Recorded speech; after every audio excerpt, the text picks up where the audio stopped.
Boa noite a todos, eu sou Cláudio Dantas e este é o Ponto Final. O programa para a gente encerrar a semana pontuando as grandes discussões nacionais, sempre com convidados especiais, com o objetivo de estabelecer um diálogo e elevar a régua do debate. Na edição de hoje, vamos falar sobre a proposta de emenda constitucional 45 de 2019, que altera o sistema tributário atual do Brasil, ou seja, a reforma tributária. Mas antes da gente começar o debate, vamos assistir a uma reportagem especial sobre o tema. Considerado pelo Banco Mundial como o pior do mundo, o sistema tributário brasileiro é responsável por 80% do chamado custo Brasil. Seu emaranhado de regras consomem tempo e dinheiro, estimulam a sonegação e o contencioso, fazendo a festa apenas dos grandes escritórios de advocacia tributária. Após quase 40 anos, o Brasil está prestes a tirar do papel a tão sonhada reforma tributária que objetiva mudar esse cenário, com a unificação de impostos, simplificação das regras e mais transparência. A proposta de emenda constitucional apresentada pelo deputado Baleia Rossi põe fim à guerra fiscal entre estados, unifica tributos federais, estaduais e municipais e desloca o eixo de cobrança da origem para o destino. A ideia de tributar o consumo de bens e serviços parte do princípio lógico de que empresário não paga imposto, como acreditam alguns da esquerda. Ele simplesmente repassa os custos envolvidos na produção para o preço de prateleira, seja de uma abóbora, de uma cervejinha ou daquela picanha com gordurinha. Se a gente ajudar todo mundo a plantar e a gente tiver condições de fazer com que o povo possa comprar, ninguém vai passar fome nesse país. A promessa é de que, ao liberar as forças produtivas dos encargos atuais, haverá uma redução automática do valor de mais de 100 mil itens produzidos no país, melhorando sua competitividade no mercado nacional e internacional, favorecendo o consumidor. Copiando o modelo de Imposto Único sobre Valor Agregado, IVA, a proposta cria o Imposto sobre Bens e Serviços, IBS, que substituirá PIS, COFINS e IPI em nível federal, e a Contribuição sobre Bens e Serviços, CBS, que absorverá o ICMS dos estados e o ISS dos municípios. O IVA, que é o imposto consagrado em 174 países dos 193, ele é neutro para as empresas, ou seja, as empresas não pagam nenhum centavo desse imposto. Não vão pagar, não vão declarar, não vão ter que recolher, não ficará retido dentro da empresa esse imposto. Ficou claro isso? Mas quem é que paga? O consumidor. Ainda não há uma alíquota definida, mas estima-se que fique em 27,5%, a maior do mundo. Falando de um assunto muito sério, onde não há nenhum estudo de impacto. O que nós temos, na verdade, é uma perspectiva de um IVA maior do que os 27,5%, que já nos coloca num patamar extraordinário em relação ao mundo. Também por consequência das mudanças feitas pelo Senado na proposta aprovada na Câmara, quando foram incorporadas emendas que ampliaram isenções fiscais a diversos setores, alguns justificáveis, outros nem tanto. As cestas básicas terão isenção fiscal, por exemplo, como hortaliças, frutas e ovos. Também não serão tributados serviços de saúde, medicamentos e automóveis para taxistas. Terão redução de 60% o transporte coletivo, assim como insumos agropecuários e bens e serviços relacionados à defesa nacional. Ao todo, estima-se um impacto de no mínimo 300 bilhões em isenções. O texto aprovado na Câmara é um texto cuja espinha dorsal ela atende tranquilamente aos interesses do país. Ela está estruturada da melhor maneira possível. A PEC também permitirá a cobrança de taxas públicas extras por parte de municípios e do Distrito Federal, além de um imposto sobre o pecado, para desestimular o consumo de bebidas e cigarros e a produção de bens sem o selo ambiental. As críticas se estendem ao polêmico Fundo de Desenvolvimento Regional, criado para compensar as perdas de arrecadação de estados e municípios, cujo valor subiu para 60 bilhões, irritando governadores do Sul e Sudeste. Em carta, eles alegam que a reforma tributária reduz significativamente a autonomia tributária dos estados e municípios e alertam sobre o movimento em curso para aumento imediato das alíquotas de ICMS, pois o patamar de arrecadação do imposto nos próximos 5 anos servirá de parâmetro para a distribuição das receitas tributárias nos 50 anos seguintes. Para o ex-secretário da Receita Everardo Maciel, a PEC tende a aumentar o litígio e a carga tributária. Nós montamos uma geringonça. Bernardo Api, secretário especial da Fazenda para a Reforma Tributária, rebate e diz que a mudança fará o PIB crescer pelo menos 10% nos próximos 15 anos. 10% de aumento do PIB potencial é uma estimativa conservadora de impacto da reforma tributária. Ninguém discorda da necessidade de simplificar o sistema tributário brasileiro. Mas é difícil acreditar que o consumidor, eleitor, pagador de impostos, sairá vencedor desse debate. Hoje trouxemos o deputado federal Baleia Rossi, presidente nacional do MDB e autor da PEC. Vamos ouvir também o deputado federal Reginaldo Lopes, do PT de Minas, que foi coordenador do grupo de trabalho da reforma tributária lá na Câmara dos Deputados. Além da opinião do deputado federal Luiz Carlos Rauli, do Podemos do Paraná, que é um especialista em tributação e um dos idealizadores da PEC 110 da reforma tributária na Câmara, um texto anterior ao atual que está sendo discutido. Deputado, bem-vindo ao nosso programa. Obrigado, Cláudio. Boa noite. É um prazer poder estar aqui na Jovem Pan e falar sobre um tema tão importante e tão atual no Brasil, que é a reforma tributária. Sem dúvida. Nós estamos com esse texto aí, já passou na Câmara, no Senado também, sofreu muitas alterações, voltou para a Câmara. Minha pergunta para começar mudou muito da proposta original, da essência do projeto que o senhor apresentou? Olha, nós tivemos algumas mudanças significativas na Câmara e depois outras mudanças no Senado. A espinha dorsal da proposta foi mantida, que é a criação do IVA, que é a simplificação, que é fazer com que as nossas empresas sejam mais competitivas, que é o fim da cumulatividade, que é o fim da guerra fiscal, que é acabar com esse manicômio tributário que nós temos hoje. Claro que o ideal seria votar a PEC 45 seca, claro, né, que é o estudo do CECIF, do Bernardo Api, da Vanessa Canado, do Nelson Machado, do Eurico Desante e outros que contribuíram para apresentar esse estudo, que eu tive a honra de apresentar como a PEC 45. Agora, com as discussões na Câmara e no Senado, nós estamos votando uma PEC que politicamente é possível entregar para a população, mas mesmo ela é muito positiva para a nossa economia, para a simplificação do nosso sistema e para a gente poder adotar o que a grande maioria dos países já adotam, que é o imposto de valor agregado, que é exatamente a base da PEC 45. Eu estava mencionando sobre o preço político que se paga justamente quando se apresenta uma PEC, ela precisa passar, né, precisa ali passar na apreciação de todos os deputados, é preciso fazer concessões. No Senado também é a mesma coisa. Nós tivemos muitas críticas quando o texto voltou do Senado, especialmente por causa de talvez um excesso de isenções que foram acrescentadas nesse texto. Estima-se em 300 bilhões o impacto financeiro, inclusive acarretando no aumento final da alíquota do imposto único. O senhor concorda com essas críticas? O que o senhor acha que poderia ser suprimido? Não sei se o senhor já teve chance de conversar com o Aguinaldo Ribeiro, relator da PEC na Câmara. Olha, eu já conversei com o Aguinaldo.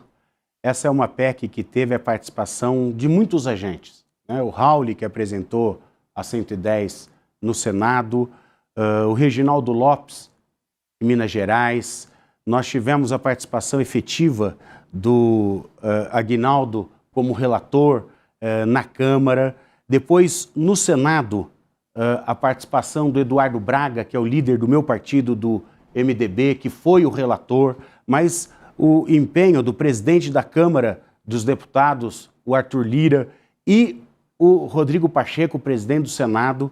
Quer dizer, a participação efetiva do Fernando Haddad, que abraçou também essa PEC. E claro que, quando eu apresentei lá em 2019, muitas pessoas falavam assim, mas Baleia, faz 35 anos que a gente está discutindo reforma tributária, você acha que vai ter alguma chance da gente fazer um projeto para simplificar o sistema? Então, ao invés das pessoas me encorajar, muitos falavam assim, Baleia, não tem a mínima chance. Desiste disso. Desiste, mais um. Não tem como Nós tivemos muitos que no passado tentaram contribuir, tentaram ajudar na reforma tributária. Germano Rigoto, ex-governador do Rio Grande do Sul, é um entusiasta dessa reforma. Aliás, hoje ele está ajudando nesse debate, mas tentou durante muito tempo também avançar e sempre as dificuldades eram maiores do que a vontade de se fazer. Claro. E quando é PEC, quando é emenda constitucional, quando você precisa de 308 votos na Câmara e 49 votos no Senado, claro que a PEC entra de uma forma e ela tem que ter modificações. Até porque algumas das concessões que foram dadas, você tem justificativa. Por exemplo, não dá para você votar uma reforma tributária e a repercussão é aumento da tarifa de ônibus e de transporte, de trem e de transporte público. Então, nós colocamos lá uma alíquota reduzida em 60% para o transporte público. Não dá para você votar uma reforma tributária e, ato seguinte, aumenta o plano de saúde, aumenta a mensalidade escolar. A cesta básica. A cesta básica. Então, nós tivemos soluções de setor de educação, setor de saúde terem alíquota reduzida e a cesta básica com alíquota zero. Por quê? Porque nós precisamos buscar também justiça tributária nessa reforma. Hoje, proporcionalmente, o rico paga muito menos imposto do que o pobre no Brasil. Isso não é correto. Isso não é justo, não é razoável. Então, nós tivemos que fazer algumas concessões que foram construídas. Agora, não existe almoço grátis. Cada vez que você faz uma concessão, a alíquota ela vai aumentar um pouquinho. Alguém vai pagar essa conta. Alguém vai pagar essa conta. Não existe, quem vai pagar essa conta? O problema da alíquota, nós trabalhamos com uma alíquota de 25%, com redução de 60%, seria 10%. Tem estudos que com as mudanças pode chegar em 27,5%, 27%. O grande problema aí não é a reforma tributária, não é a arrecadação de impostos, mas é o gasto público. A gente tem que ter uma reforma administrativa. O senhor tocou numa ferida aí do atual governo. Essa é uma discussão que vai ter que ser feita. Sim. Quer dizer, a reforma tributária, ela não vai aumentar a carga tributária no Brasil. Zero. Ela é neutra. O que nós temos é um gasto público muito alto, e aí você tem que arrecadar para que o governo federal tenha os recursos que tem hoje, e os governos municipais da mesma forma, os estaduais da mesma forma. Nós precisamos, ato seguinte da aprovação da reforma tributária, discutir como gastar menos e melhor. Melhorar a qualidade do gasto público.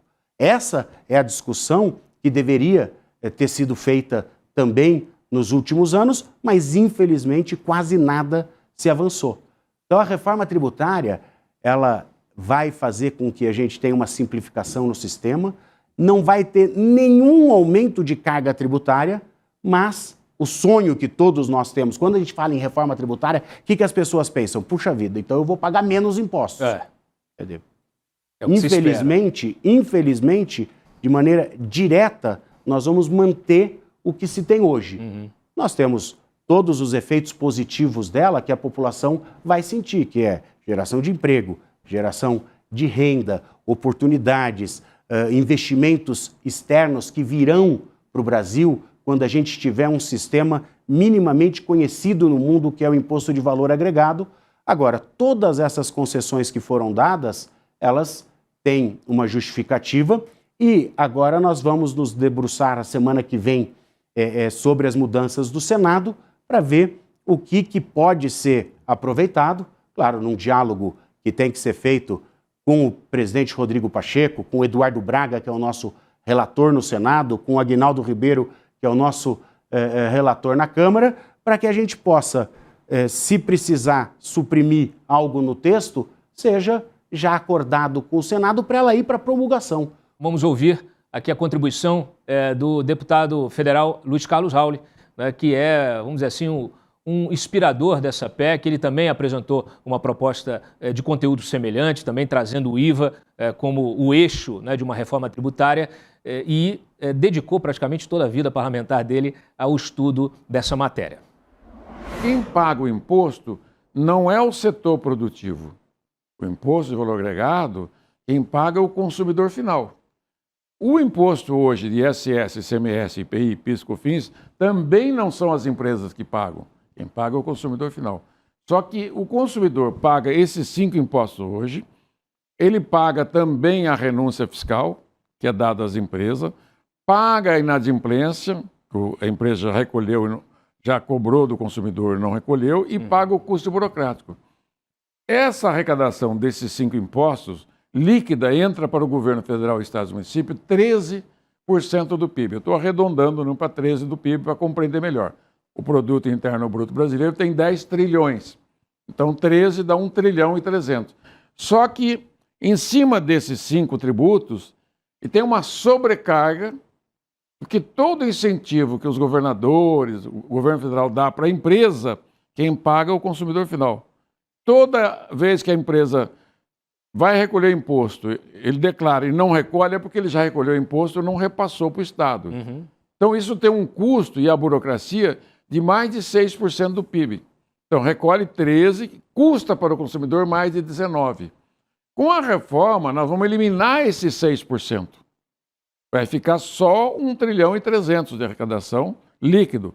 Com isso vai chegar uma diminuição brutal de custo de produção, isonomia na concorrência, transparência na concorrência, um novo mercado liberal de concorrência capitalista, porque o mercado econômico brasileiro é fraudulento. Por que ele é fraudulento? Aqueles que podem mais têm benefício, outros fazem planejamento fiscal, postergam o pagamento, outros vão para a justiça, demanda administrativa, vão deixando de pagar o imposto. Pega toda a renúncia fiscal brasileira, que é maior que os 350, que eu falei só dos 5 impostos.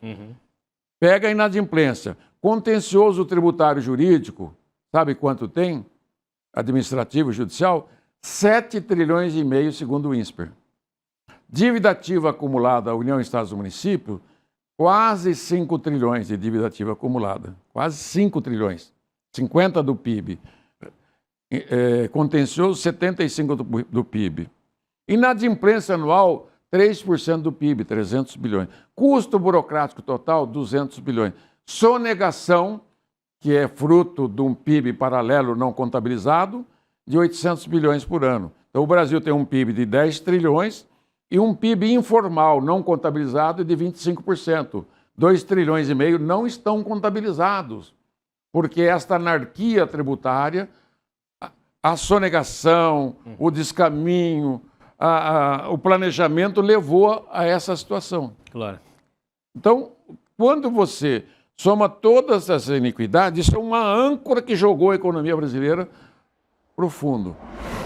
É um pouco na linha do que o senhor acabou de dizer, né? O como a reforma tributária pode destravar, pode liberar as forças produtivas, porque tira toda essa burocracia, todo esse contencioso judicial vamos dizer assim, do empresário, né? E tira do próprio sistema. Quer dizer, quando você cobra do consumidor final, você torna essa cadeia ela mais fluida. É isso? E você diminui o custo do Brasil. Né? Quanto que uma empresa gasta para saber quanto que vai pagar de imposto. Aí o Raul falou 5 trilhões ou 7 trilhões de contencioso tributário. Imagina. Aí você começa a contestar se você tem que pagar alíquota X ou Y. E isso é a realidade do Brasil. Por isso que o pessoal fala que é um manicômio tributário. E um fator importante, porque as pessoas às vezes recebem a informação pela metade. Esses dias eu recebi um WhatsApp de um médico que é vereador lá no interior de São Paulo, e ele falava assim: Baleia, pelo amor de Deus, não deixa essa reforma passar, isso vai acabar com o Brasil. Aí eu falei, olha, você deve estar com... Fui né, jeitoso, porque eu falei, a PEC é minha. Aí eu fui conversando com ele, não, porque eu pago 13 no Simples e vou pagar 25 ou 27, isso vai... Bom, aí eu falei, olha... Ele falou, mas quanto que a minha empresa vai pagar? Eu falei, quanto que você fatura? Se você faturar até 4 milhões e 800 por ano, você não entra na reforma tributária, porque o Simples vai ser mantido. Vai ser mantido. Ele falou, não, eu faturo 1 milhão por ano. Eu falei, então você não vai entrar. Ele falou, graças a Deus. Mas é falta de informação mesmo. As pessoas estão apavoradas, achando que essa reforma vai fazer com que a carga tributária aumente. E não. A ideia é a simplificação tributária com a manutenção do Simples, O setor do agro, que é um outro setor muito sensível, importantíssimo no Brasil, nós fizemos como se fosse um simples do agro até 3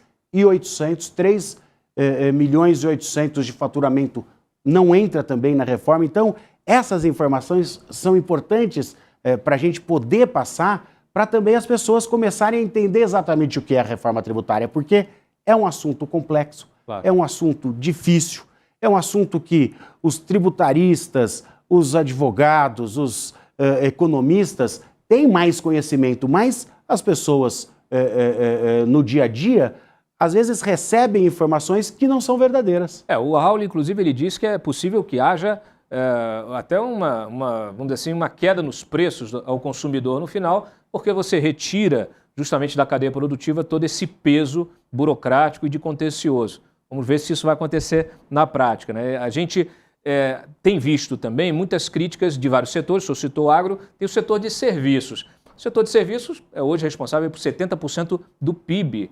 E ele diz que, olha, está onerando o serviço, está desonerando a indústria para onerar os serviços. Mas o Raul acabou de dizer que não onera o empresário, né? Porque o imposto é cobrado do consumidor. Explica para nós. Na verdade, o setor de serviço muitas vezes fica preocupado porque a gente tem que entender, toda mudança gera uma desconfiança. E, infelizmente, quando a gente fala em tributação, as pessoas geralmente desconfiam do governo, né? Sim. Há motivos. O que o pessoal pensa? Fala, olha, vai mudar a tributação, eles querem mais arrecadação, eles querem mais dinheiro, querem gastar mais. E isso não vai ser permitido nessa nossa reforma, também, porque ela tem um é teto, neutra. Né? Exatamente. Tem um teto também de... Então, o setor de serviço, 70% do setor de serviço está no Simples.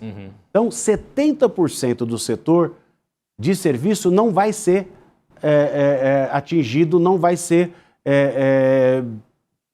impactado pela reforma tributária. Então, pronto, 70% você tirou.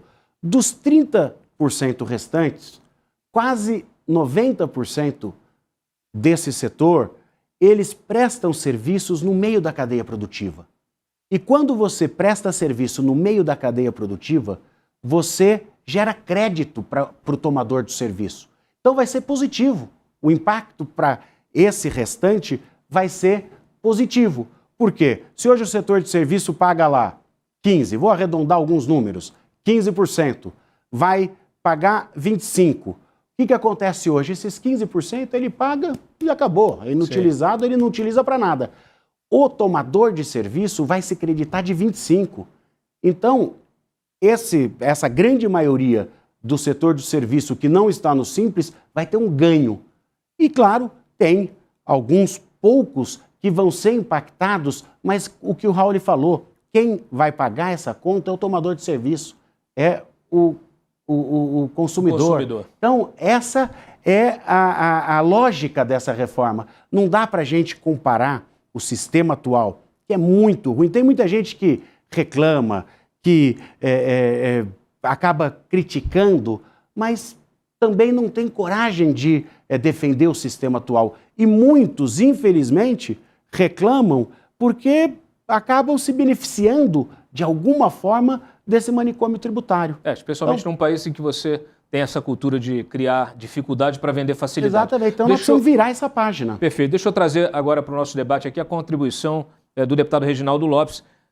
A gente questionou ele justamente sobre uma coisa que tem no texto e que está criando uma confusão danada, porque os governadores, deputados, estão antecipando aí aumento do ICMS nos seus estados, justamente para compensar a possível perda lá na frente, justamente porque o texto, né, da PEC tem um artigo que estabelece que os próximos anos servirão de parâmetro para estabelecer a alíquota que será cobrada lá na frente.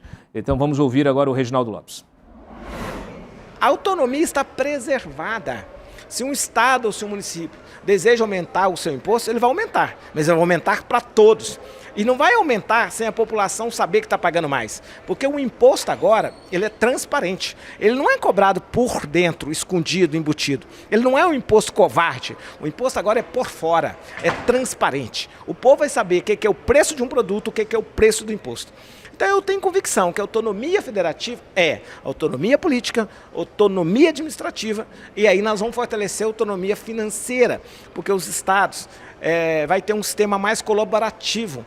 Os estados vão ganhar o Fundo Nacional de Desenvolvimento Regional, 60 bilhões por ano para investir em infraestrutura. Nós não vamos ter um modelo federativo predatório, de competição, de concorrência. Nós vamos ter um modelo federativo de colaboração. Portanto, esta reforma ela é muito importante para os estados e para os municípios. Você concorda com o que está acontecendo agora, esse aumento aí antecipado do ICMS por vários governadores? Você acha necessário? Olha, eu acho que isso não tem nenhuma relação com a reforma tributária. Né? Estão utilizando esse tema para aumentar imposto. Por quê? Se a gente pegar o ano de 2023, esse ano agora, não tem reforma, não tem nenhum impacto da reforma tributária, que ainda está tramitando, e a grande maioria dos estados perdeu a arrecadação de ICMS. Por quê?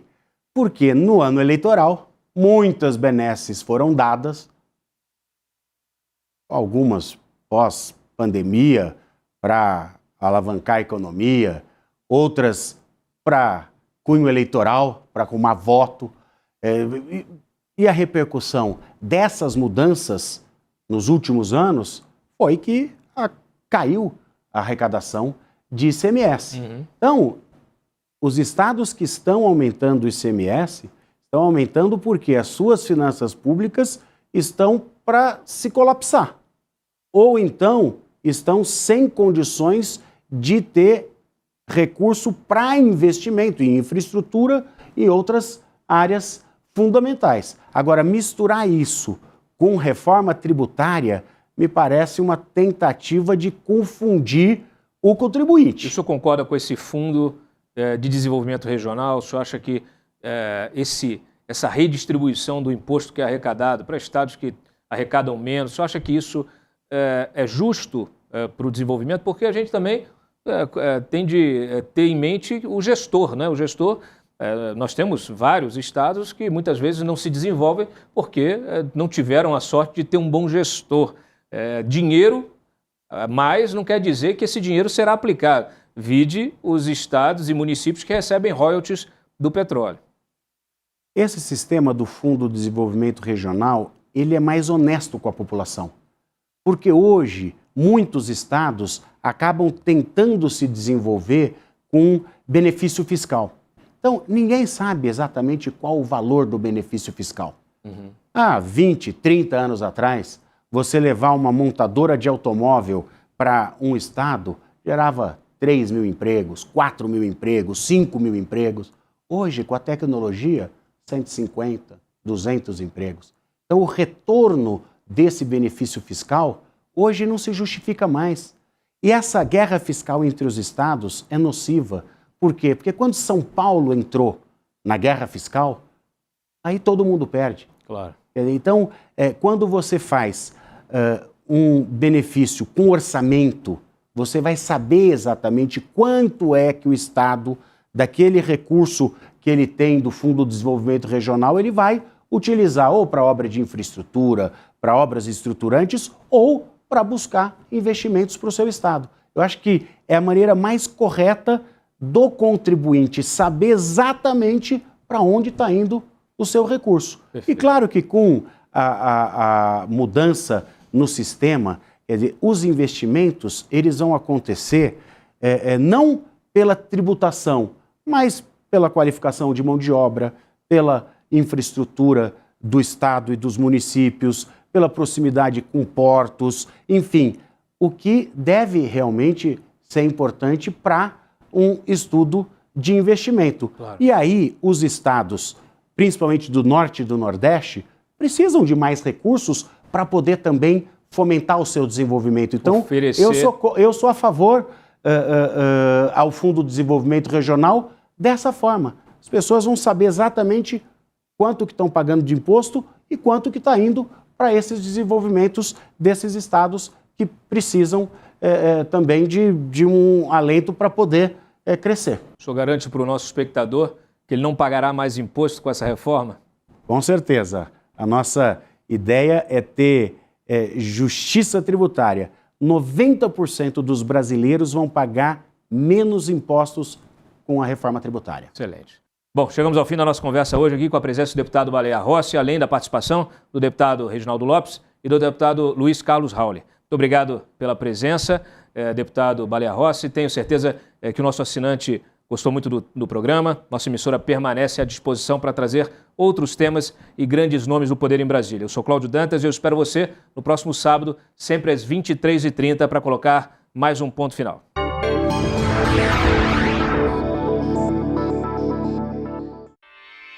Realização Jovem Pan News.